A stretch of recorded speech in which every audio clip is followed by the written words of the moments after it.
justo esto es de lo que vamos a hablar hoy, de salud mental femenina en un mundo exigente, también sobre todo de cómo vivimos, cómo nos relacionamos, y también detrás de ese cansancio, de la culpa, de la exigencia, muchas veces nos encontramos con estructuras, expectativas y presiones que no siempre observamos, pero que están ahí y que al final pesan.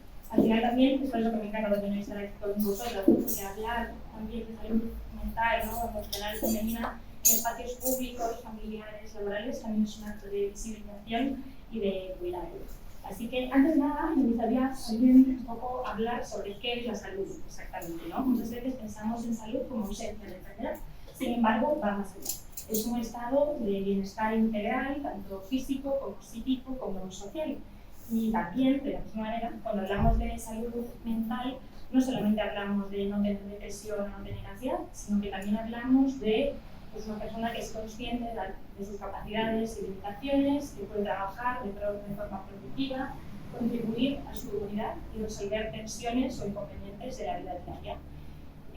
También, esto me parece importante aclararlo para tener en cuenta el factor subjetivo, ¿no? También a la hora de abordar este tema. Y históricamente, hablar de salud mental ha sido un tabú, y más específicamente hablar de salud mental femenina, ¿no? Donde muchas veces se han patologizado emociones que eran normales como la tristeza, la angustia, la rabia. Se nos ha tachado a veces de inestables, irritables, histéricas, depresivas. También hablando, ¿no? de nuestro malestar emocional, también con etiquetas tan estigmatizantes como la histeria o la locura femenina. Al final, esto ha convertido que tengamos un mayor riesgo, ¿no? de estrés también y burnout, y que bueno, pues nuestro estado general de bienestar se ve afectado. Hoy en día sabemos que las mujeres tenemos mayor prevalencia de estrés, de ansiedad, de depresión, de trastornos de la conducta alimentaria, trastornos del patrón del sueño, una larga lista, ¿no? que le siguen. Y realmente ahora se considera que es más por causas, ¿no? factores psicosociales y no tanto por causas biológicas o diferencias hormonales entre hombres y mujeres. A veces, ¿no? el modelo biomédico pues, también se había olvidado un poco de este factor contextual, también cultural, que afecta pues, de manera intrínseca también a nuestra salud emocional. Además de hacerlo en un mundo exigente, ¿no? ¿Qué es eso de un mundo exigente o a qué nos referimos? Sobre todo aquí, bueno, destaco 5 factores, ¿no? que hacen del mundo un lugar que pues, estemos en constante exigencia, ¿no? El primero, la velocidad y la sobrecarga informativa, ¿no? Intentando llegar a todo, donde todo era para hoy o si no para ayer, y al final también donde nos vemos todo el rato pues, un poco afectados por una cantidad de estímulos sobredimensionada, ¿no? El correo, el trabajo multitarea, las redes también. Por otro lado, también una cultura de la hiperproductividad, donde se valora muchas veces más el hacer que el ser, ¿no? y donde sistemáticamente se nos mide o se nos valora por nuestra capacidad o rendimiento. En tercer lugar, la competición permanente o esta comparación continua con los demás, que si nuestra apariencia física, nuestra carrera profesional, la propia maternidad, estilos de vida, y también con la llegada de las redes, ¿no? Esto se ha visto un poco amplificado últimamente, donde al final pues, esa sensación de no ser suficiente, donde los demás hacen las cosas mejor que nosotros, pues se ha visto más acusado. Por otro lado, también tenemos la disponibilidad 24/7, ¿no? La tecnología muchas veces ha borrado, ¿no? esas fronteras entre vida familiar y vida laboral, siendo mucho más difícil también la desconexión y teniendo que estar siempre atentas, disponibles y dispuestas a responder ya. Y por último, la inseguridad y la precariedad. En un mercado laboral, ¿no? donde a veces también la conciliación se vuelve muy complicada y sobre todo también lo recalco aquí porque las mujeres también tenemos unas dificultades, sobre todo con el trabajo no remunerado, del que más adelante también entraremos más en detalle. Así nos vemos un poco condicionadas a diferentes factores de riesgo. Por un lado tenemos los factores biológicos y hormonales, que también existen, ¿no? y son innegables. Por otro lado, factores socioculturales de género y por último, también la discriminación o la violencia de género. En primer lugar, con estos factores biológicos y hormonales, me gustaría destacar que no es que seamos el sexo débil, ¿no? Ni mujeres por naturaleza, sino que al final tenemos una serie de cambios normales, pero que estas diferencias fisiológicas se suman a un contexto y a un entorno que no los contempla prácticamente nunca y que al final también hace que se nos exija producir y rendir como si estos cambios no estuviesen presentes. Por ejemplo, aquí lo encontramos en el ciclo menstrual. Al final las mujeres sufrimos cambios en nuestra energía, nuestro estado emocional o nuestra sensibilidad emocional también a lo largo del mes. Y son cambios que sí que son normales, pero que nos vemos también abocadas a rendir pues, con dolor menstrual, también pues, con fatiga, con anemia, incluso por esos sangrados. No sé si recordáis, ¿no?, que en 2023 salió también la opción de pedir días de baja por el dolor menstrual. Y la gente, o el grueso, ¿no?, de la población, lo vivió casi con burla, mofa y invalidando también la experiencia de dolores incapacitantes de muchas mujeres. Por otro lado, también tenemos la etapa de embarazo y posparto. Sin entrar mucho en la presión que hay también con la maternidad, ¿no?, en este sentido, las mujeres que deciden que quieren ser madres, al final también sufren, ¿no?, una serie de cambios hormonales, físicos, sociales, que también les hacen que se vea afectada su salud emocional, ¿no?, en muchas de las ocasiones. Tanto temas de irritabilidad, más sensibilidad emocional y, por supuesto, también pues, diferencias, ¿no?, en nuestros roles, una exigencia muchísimo mayor, nuevas responsabilidades, la presión por disfrutar sí o sí de la maternidad. Al final, en vez de ser una experiencia, ¿no?, acompañada también y comprendida, acaba convirtiéndose casi en un examen de perfección. Y por último, una etapa por la que pasamos o vamos a pasar todas, que es la menopausia y la perimenopausia. Al final, con la disminución de estrógenos y progesterona, hace que afecten a neurotransmisores como la dopamina, la serotonina, que afectan directamente sobre nuestro estado emocional. Aquí aparecen pues, síntomas como esa aceleración típica, la irritabilidad también, y sobre todo otros muchos cambios físicos, sofocos, problemas también de sueño, insomnio, sudoraciones, cambios en la libido también, sequedad vaginal. Al final esto afecta no solamente a nuestra salud emocional, sino también a nuestra salud sexual, que muchas veces también al tratarse de mujeres pues casi ni se habla de esto, ¿no?, y pasa desapercibido. Hay otros casos también donde la menopausia llega antes del tiempo, bien por una cuestión quirúrgica o por una menopausia precoz por diferentes motivos de salud. En estos casos, los cambios hormonales son muchísimo más bruscos, el impacto emocional también es mayor y muchas veces se suma a una fase de duelo por la pérdida de la fertilidad. Es un momento muy complicado y muchas veces poco comprendido también.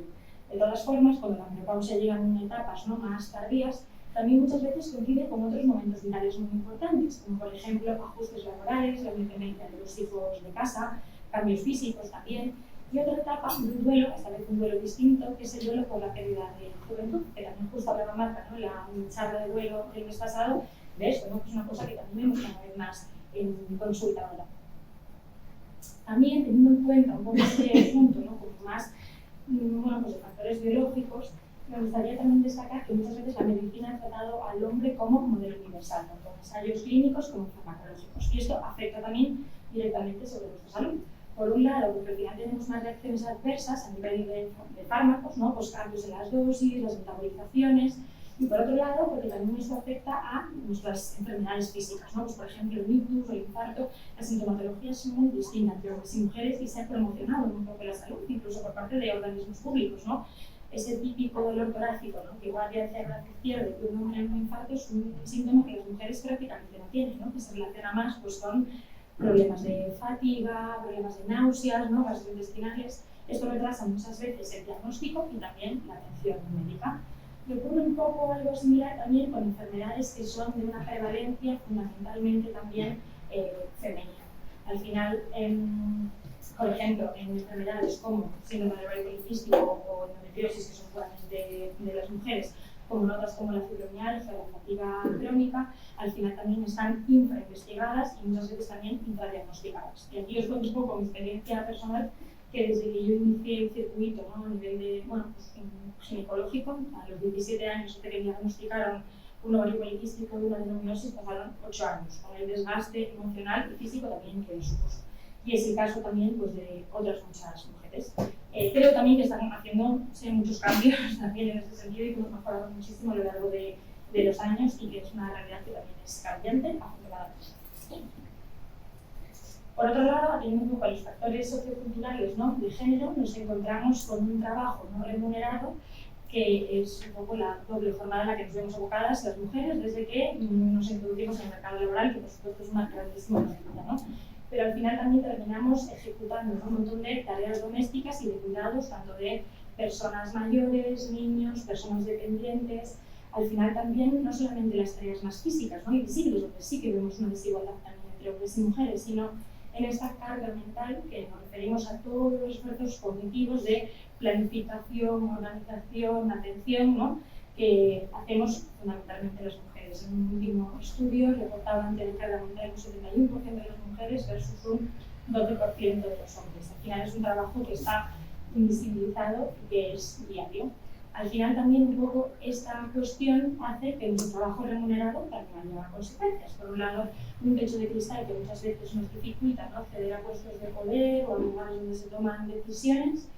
También con una brecha salarial que parece que está obsoleta y que ya no existe, y sin embargo en España en 2025 todavía sigue estando entre un 15 y un 20%, y eso también fomenta la desigualdad económica que, pues, en situaciones sobre todo de violencia, pues también dificulta mucho la vida de esas mujeres.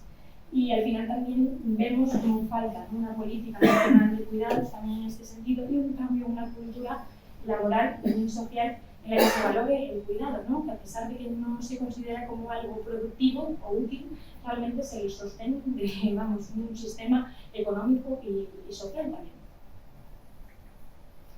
Esto es un dato curioso, pero realmente se ve que las mujeres, ser una mujer casada es un factor de riesgo para desarrollar pues, dificultades emocionales versus una mujer soltera, y sin embargo un hombre ocurre justo lo contrario. Ser un hombre casado es un factor protector de las mismas dificultades emocionales. Quiero dejar claro también que depende muchísimo, ¿no?, de la calidad del vínculo que tengáis con vuestras parejas, pero aquí hay un tema, ¿no?, de que el género también pesa. Al final, pues en mujeres vemos que como factores clave, ¿no?, una mayor carga pues, en las tareas domésticas, de cuidado, una expectativa, ¿no?, también del rol múltiple, y sin embargo, pues en mujeres solteras vemos pues, mayor autonomía sobre el tiempo, sobre las decisiones, una menor presión, y sin embargo, en los hombres lo que vemos es que hay un factor protector, sobre todo por la red de apoyo y soporte emocional y una menor responsabilidad en estas tareas de las que hablábamos, y en un hombre soltero, pues un menor apoyo emocional y un riesgo de aislamiento. De hecho, preparando un poco esta charla, hice una encuesta en la que participaron más o menos 150 personas, que sí que es verdad que los resultados son muy extensos y no me puedo demorar mucho en esto, pero sí que hay uno que me llamó especialmente la atención, que es que las mujeres casadas consideraban que la responsabilidad en las tareas de cuidado y domésticas en su casa era total o mayormente suya, un 77,6% versus un 22,4%, y en mujeres no casadas, aunque seguían sintiendo, ¿no?, esta carga y esta responsabilidad, consideraban el 56,1% que eran total o mayormente mía. Ya vemos una bajada de puntos importante. Y en hombres casados, ya veis que el gráfico se da totalmente de la vuelta, ¿no? En hombres casados, al final compartido mayormente de otra persona, el 93,8%, y en hombres no casados, un 73,3%. Aquí me gustaría destacar un dato que es un poco como también simplificar los gráficos y no atiborrarlos de información, se ha entendido como casados, parejas convivientes, ¿no? Porque al final también es complicado. Y también es verdad que aquí sobre todo también participaban parejas que eran heterosexuales, que me parece importante especificar. Por otro lado, también tenemos unas, bueno, pues las expectativas, ¿no?, sociales y culturales. Hay una parte, ¿no?, de intentar ser perfectas en todos los roles, ser una profesional competente, ¿no?, siempre disponible, ser una madre ejemplar que prioriza sus necesidades, las necesidades de sus hijos, ¿no?, frente a las suyas, ser una amiga, hija, hermana, comprometida, capaz de sostener, ¿no?, vínculos sociales y familiares de forma histórica, ser una pareja afectuosa, disponible emocionalmente, ¿no? Al final también esta autoexigencia también lo que genera muchas veces es insatisfacción vital, muchísima culpa y pues este sentimiento de insuficiencia constante. Por otro lado, también nos encontramos con una presión estética y corporal que también es muchísimo más amplia también en las mujeres, ¿no?, es más intensa. Sobre todo tenemos más vulnerabilidad a tener baja autoestima, sufrir un trastorno de la conducta alimentaria o sufrir de insatisfacción corporal. Sobre todo también esto lo podemos ver en las redes con estos retoques fotográficos, ¿no?, casi imperceptibles, el tema de los filtros también, y bueno, pues una comparación constante, y en la vida real pues con una cultura de la dieta, ¿no?, que nos ha venido acompañando a lo largo de los años, un ejercicio extremo también, y ahora la llegada de la cirugía estética. Al final, el 76% de los procedimientos médicos estéticos en el mundo se realizan a mujeres y el 86% de las cirugías quirúrgicas también se realizan a mujeres.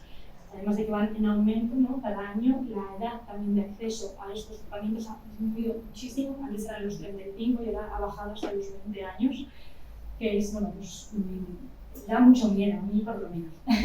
Y también es verdad que además de vivir en un mundo muy exigente, vivimos en un mundo hiperconectado, que al final estamos todo el rato viendo, ¿no? Un escaparate de ideales inalcanzables, lo que hablábamos, ¿no? Vidas perfectas, maternidades ideales, bueno, un estilo de vida, ¿no? Aspiracional. Al final vimos un estudio como esta comparación online continua al final estaba relacionada con una mayor depresión, mayor ansiedad y mayor baja autoestima, tanto en mujeres jóvenes como adultas. Pero al final también pensamos que esto solamente afecta a un sesgo como muy concreto, ¿no?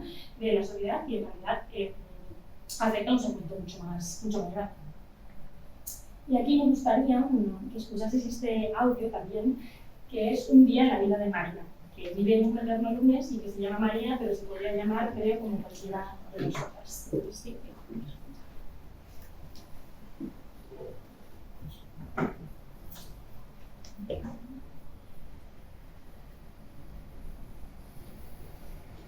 María se despierta a las 6:50, 10 minutos antes de que suene el despertador.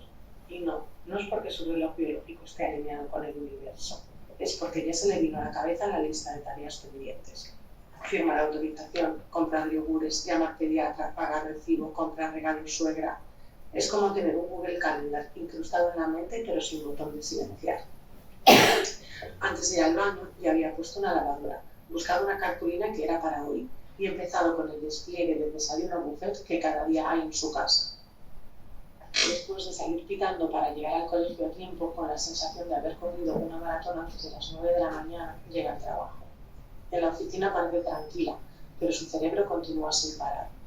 Metí la merienda en la mochila, firmé la autorización de la excursión. ¿Qué hago para cenar esta noche que no sea pasta? Por la tarde empieza la segunda jornada.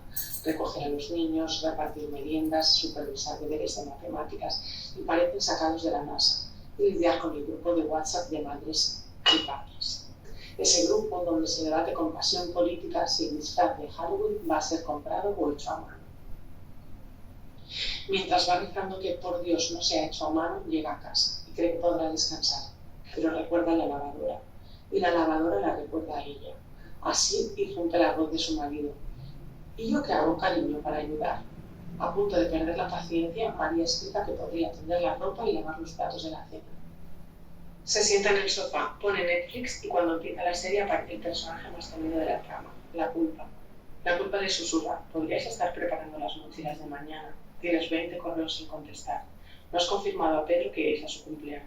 Y claro, al final no se entera de lo que ocurre en la serie, ni prepara las mochilas ni descansa. Y así se va a dormir María, con la cabeza llena de tareas pendientes, como si fuera un navegador con 27 pestañas abiertas. La pregunta es, ¿dónde estuvo María en todo ese día? Porque vemos a la madre, a la trabajadora, a la esposa, a la chofer, a la organizadora de eventos infantiles, a la chef, pero casi nunca la vemos a ella. María se despierta a las 6:50, 10 minutos antes. No sé si alguien se siente identificado con esto. ¿Sí?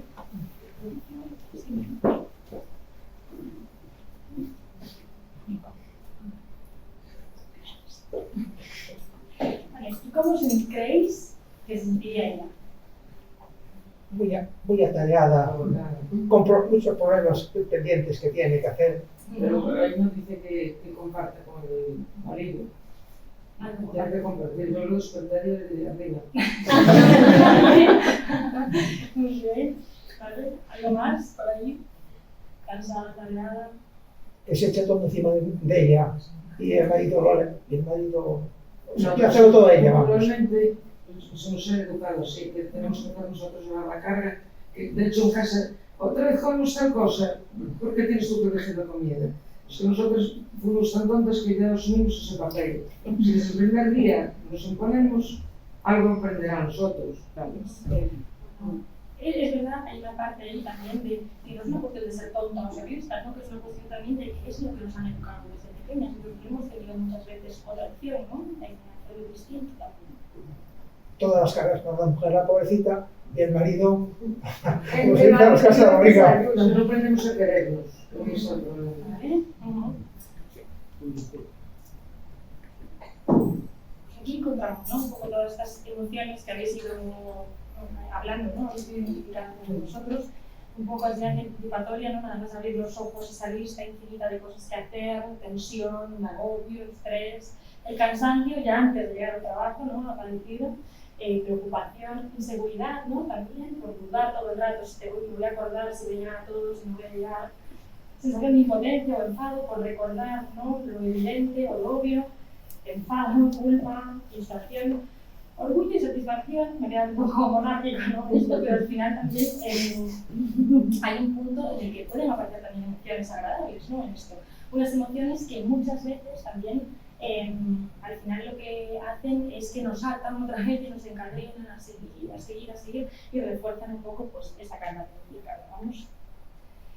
Se me hace muy complicado también hablar de salud emocional femenina sin no hablar de la violencia y la discriminación de género. No me voy a parar mucho a hablar sobre esto porque daría para una charla entera, pero sí que me parece importante destacar que seguimos sufriendo violencia física, psicológica, sexual, que nos están también, económica, vicaria, simbólica.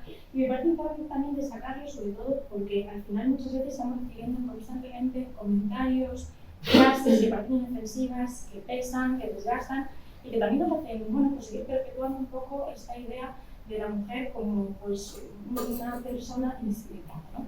Y me gustaría también aquí que vieseis en las siguientes slides que van a aparecer si hay alguna cosa que os parezca extraña. Con ese carácter ninguna mujer te va a aguantar. A saber qué ha hecho él para llegar hasta ahí. ¿Qué suerte tienes que tu mujer te ayuda con los niños? Seguro que tienes un pico de testosterona porque estás insoportable. ¿Y los niños para cuándo? ¿Cómo vas a ir así vestido? ¿Trabajas demasiado si te va a pasar bien? Sí. ¿Parece algo raro de todo esto? Cambio de género. Sí. Normalmente se quedan las mujeres. Exacto. Es chiquitito, ¿no? Normalmente al final estamos muy acostumbradas a escucharlo justo al revés. Debe de tener la regla porque no te aguanta nadie, los niños para cuándo, cómo vas a seguir así vestida en la calle, ¿no? Oye, qué suerte tienes que tu marido te ayuda, ¿no? Al final también, a mí me gustaría compartir una anécdota que me han dejado compartir con nosotros, que bueno, pues una conocida, profe, fue a la charla inaugural para explicar, ¿no?, que iba a consistir el curso escolar. Y estando allí, llega la ronda de preguntas y una mujer levanta la mano y le pregunta, más bien le pide, oye, tú no tendrás pensado quedarte embarazada, ¿verdad, Cristian?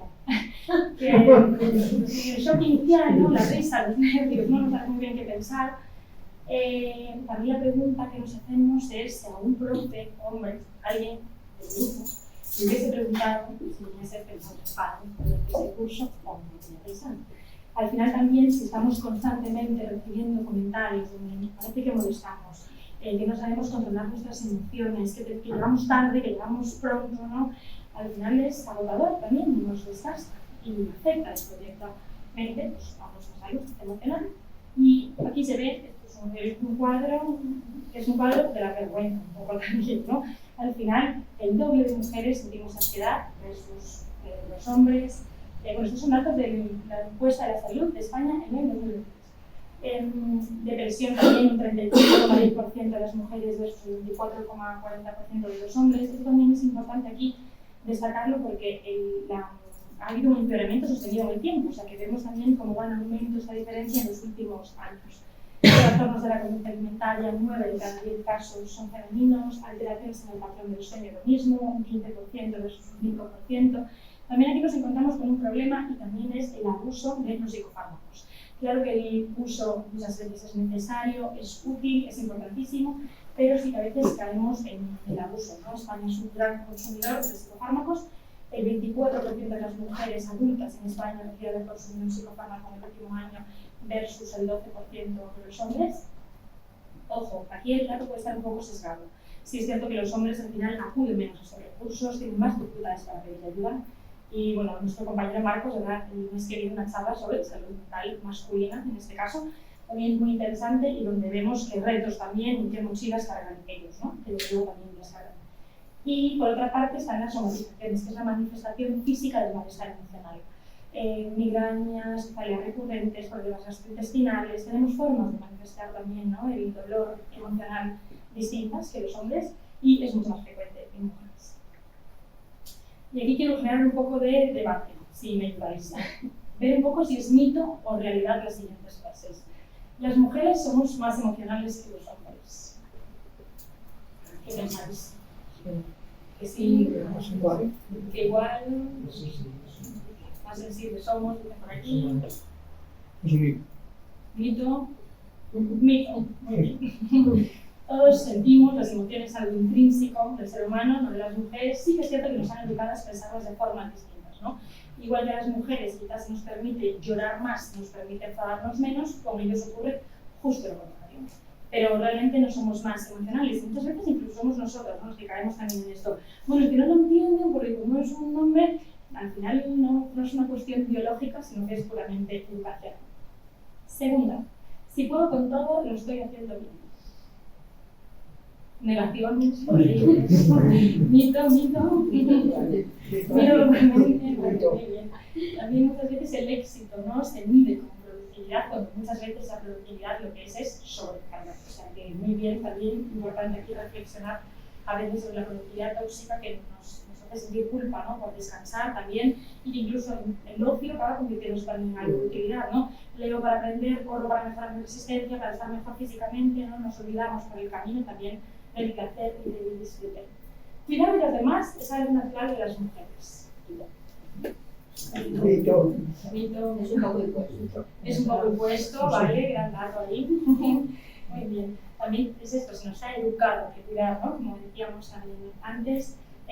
Y de hecho, no solamente se nos ha educado en que tenemos que cuidar, sino que tenemos que sentir culpa si no cuidamos. Entonces aquí nos han hecho hilo para seguir cuidando, ¿no?, constantemente a todos los de nuestra vida. Pedir ayuda es un signo de debilidad. Muy bien, mito es un símbolo, de hecho es un signo de fortaleza emocional, ¿no? Justo lo contrario, pedir ayuda es importantísimo, el soporte a veces es la clave también de, un estado, ¿no?, de bienestar mejor. La menopausia marca el final de la vida activa. ¿Qué crees? Nada, fabuloso por la frase. Muy bien. La menopausia es una fase más, ¿no?, de la vida, que a veces sí que requiere de más comprensión, ¿no?, por nuestro entorno, y hay vida y mucha también después de la menopausia. Y por último, el autocuidado es egoísta. ¿Es necesario? Muy buena. Mito, ¿no?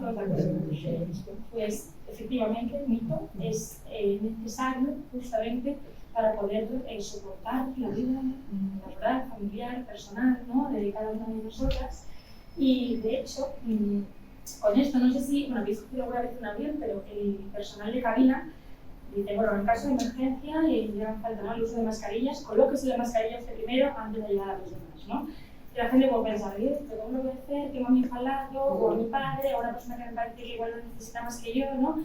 Y la lógica aquí también es clara, ¿no?, y aplastante, y es que si al final tú no puedes respirar, vas a acabar agotada, sin energía, sin fuerza, para ayudar a los demás. Así que es importantísimo también tener esto en cuenta, y la vida muchas veces es justo un avión con turbulencias, ¿no? Todas estas responsabilidades, malas noticias, cargas, dificultades, ¿no?, problemas, y la utilidad es nuestra mascarilla, ¿no? Así que si nos podemos quedar también con esta frase, o alguien se queda con ella, yo me quedo muy tranquila también, que si cuidarse primero no significa olvidarse de los demás, significa asegurarte de que tienes el oxígeno suficiente para seguir acompañándonos. Y aquí me gustaría también recalcar que el autocuidado no tiene por qué ser tampoco lujoso, que pensamos en el autocuidado como irse de spa, darse un masaje, irse de compras, ¿no? Al final todo esto es maravilloso, pero el autocuidado reside también en hacer pequeños cambios, ¿no?, de hábitos que nos ayuden también a parar y a reconectar con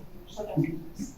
Y justo de autocuidado vamos a ver un poco cuáles son los pilares también de estrategias o recursos más prácticos, ¿no?, para tener en cuenta. Lo divido un poco en 4 pilares: físico, mental, emocional y de relación. En primer lugar, el autocuidado físico, importante la alimentación. Nuestro cuerpo necesita energía y gasolina, para ello es importante no hacer dietas restrictivas ni punitivas y pues nutrirnos lo mejor que podamos, lo más saludable posible. En segundo lugar, el movimiento y el ejercicio físico, también adaptándolo a la etapa vital que tengamos, a nuestras capacidades, a nuestra situación, nuestra energía. Puede ir desde hacer ejercicio de fuerza, caminar, pasear, pilates, yoga, simplemente estirarnos, ¿no?, y mover las articulaciones, pero incluir también el movimiento en nuestra vida, el descanso, que sé que es muy fácil decirlo, complicado a veces, también cuidar nuestra higiene del sueño. Una de las cosas, también haciendo un poco la encuesta, ¿no?, que veíamos es que lo que más la gente relegaba a un segundo plano cuando ha tenido la carga mental, ¿no?, lo que más se veía sacrificado era justo el descanso. O sea, que esto es importantísimo. Si no hay descanso, va a ser muy complicado que exista todo lo demás en la vida. En otro punto importante es escuchar a nuestro cuerpo y adaptar nuestro ritmo. Las mujeres somos personas cíclicas, no tenemos la misma energía, ni el mismo cuerpo, ni el mismo estado de ánimo a lo largo del mes, del año, de la vida. Es importante también adaptar nuestra vida a nuestro ritmo y no adaptar nuestro ritmo a la vida, porque entonces entramos en una rueda a la vez complicada también salir. Y no significa hacer menos también, que muchas veces es el miedo, sino hacerlo, pero desde otro lugar también. Y por último, acudir a revisiones y citas médicas, que también con esto de cuidar a todo el mundo, a veces se nos olvida también cuidarnos a nosotros, ¿no? Y es importante también tener esto en cuenta. Por otro lado está el autocuidado mental, importante la desconexión digital, ese apéndice que vive con nosotros, ¿no?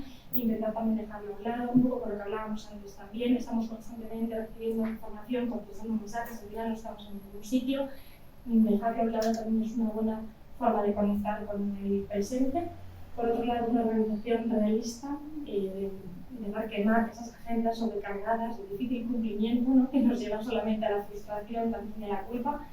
Y hay una que me gusta mucho también, ¿no?, en esto, que es incluir bloques de tiempo propio como si fuesen citas inamovibles. Como si fuese una reunión con tu jefa, como si fuese una cita de médico, ¿no?, y poder tener ese tiempo también con una misma. Practicar técnicas, ¿no?, de respiración, respiración fisiológica, que a veces también es importante, identificar pensamientos de autoexigencia también para cambiar nuestro diálogo interno. Llevo aquí dando la chapa, ¿no?, un poco sobre que las exigencias vienen de fuera, pero también es cierto que una gran exigencia viene de dentro. O sea que también reconocer, ¿no?, identificar estos pensamientos y sustituirlos por otros, ¿no?, con una mirada más compasiva y más humana, ¿no?, con nosotras mismas, es importante. El autocuidado emocional, también importante encontrar espacios de expresión, al final lo que no se nombra no existe, poder identificarlo, expresarlo, hablar de ello, ¿no?, con los demás. También practicar la autocompasión, ser consciente de cuáles son nuestras limitaciones, también no para castigarnos, ¿no?, ni para flagelarnos, sino justo lo contrario, para entendernos mejor y poder vivir desde ahí. Y buscar espacios creativos que conecten con el disfrute, un poco lo que decíamos antes, ¿no?, al final también dejar de buscar siempre cosas que sean útiles, ¿no?, y poder conectar con otros planos también, que son parte de nosotras, que muchas veces la vida, ¿no?, o el ritmo diario, pues también para. Y por último, el autocuidado relacional, que practicar la delegación consciente, ¿no?, de cargas y tareas que muchas veces también nos acomodamos en este rol y es muy difícil romper con estas dinámicas, ¿no? O bien porque tienen un reconocimiento del resto, o bien porque también nos sentimos obligadas. A veces también es difícil, ¿no?, soltar con esto y es importante aprender a delegar. Me diréis, ya, pero si yo delego y el lado no obra, ¿qué hacemos, no? Entonces, importante también poder poner límites sanos, decir no, es una forma también de cuidarnos. El sí por defecto automático agota, cansa, aburre y bueno, a través de la comunicación asertiva es posible tener conversaciones honestas en casa también sobre corresponsabilidad. Pedir ayuda, también importante, que no nos den miedo ni vergüenza hacerlo, y generar vínculos, o por lo menos priorizar vínculos también que nutran, ¿no? Al final, muchas veces también consideramos, ¿no?, rellenamos un poco esta idea a un cuarto, quinto plano y tal, y las redes son importantísimas y al final también tienen un impacto en nosotros fundamental, redes que también nos sepan escuchar, ¿no?, sin juzgar, que nos sepan sostener también, y justo de esto vamos a hablar ahora, que es qué podemos hacer los demás, ¿no? Por una parte, escuchar sin juzgar, cuando alguien dice que está cansada, triste, agobiada, no hace falta decir que puede con todo, que es una crack, que ni parece que está cansada, ¿no?, sino todas estas frases como de taza que vamos escribiendo en nuestro día a día, sino que a veces simplemente con escuchar y validarlo es suficiente. Y también escuchar sin intervenir. Muchas veces también cuando alguien nos cuenta algo enseguida nos vamos a buscar la solución, ¿no?, y a veces simplemente que con que la persona se sienta vista es suficiente. Repartir las cargas, plantearnos, ¿no?, qué puedo hacer yo aquí, y también utilizarnos en la cabeza que no es ayuda, sino que es corresponsabilidad. Cuestionar los comentarios de los demás. demás también es importante. Al final, pequeñas intervenciones también cambian culturas en este sentido. A las personas que rodeen, ¿no? Es importante también educarlas, corregirlas y que todos aprendamos a tener una sociedad más sana en este sentido. Cuidar de quien cuidas, respetar los límites, ¿no? De las demás. Al final, si alguien lucha por poner límites con lo difícil que es esto, que menos se puede respetar sus decisiones también y dar reconocimiento. Que muchas veces también nos olvidamos, ¿no? De lo cotidiano, estamos en nuestro ritmo de vida diario y nos olvidamos también de dar las gracias, ¿no? Y la persona que tenemos al lado que nos hace la vida más fácil también se sienta reconocida y vista. Y me gustaría terminar con una frase de un libro que se llama La Uruguaya, de Pedro Mayray, que es un escritor argentino, que dice: si no puedes con la vida, prueba con la vida. Y es que cuando a veces no llegamos, ¿no? Al trabajo, a la casa, a los amigos, a la vida en general, igual no se trata de poder con la vida, sino volver a algo mucho más pequeño, ¿no? Que nutre también sin exigir, sin culpabilizar, y quizá desde esa escala más amable, más pequeña, empiece el verdadero mundo.